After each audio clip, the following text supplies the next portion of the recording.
ને most Google search question પૂછું છું કે માસ્ટરબેશન કરવાથી વાળ ખરે ખરા? Very good question. માસ્ટરબેશન એક એવી વસ્તુ છે કે આપણા ઇન્ડિયન કલ્ચરમાં બોલતા બી આપણે લોકો ક્યારેક અચકાઈએ છીએ. આ શબ્દ એવો છે. મેલ અને ફિમેલની આપણે વાત કરીએ, આ બહુ જ બધા લોકો આ ક્વેશ્ચન અમને બી પૂછતા હોય છે કે સર માસ્ટરબેશન, કારણ કે યંગ છોકરાઓમાં વાળ ખરીને આવે છે અને આ બધા જ ક્વેશ્ચન તમને લોકો પૂછે છે. તો હવે એનો આન્સર છે માસ્ટરબેશન કરવાથી ક્યારે બી વાળ ખરતા નથી. હવે એનું સાયન્ટિફિક વાત કરું.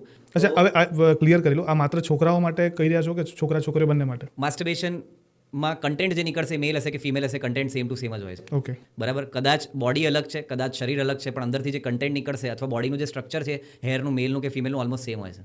માસ્ટરબેશનની વાત કરીએ તો પર માસ્ટરબેશનમાં 3 ml જેટલું સીમેન ઇજેક્યુલેટ થતું હોય.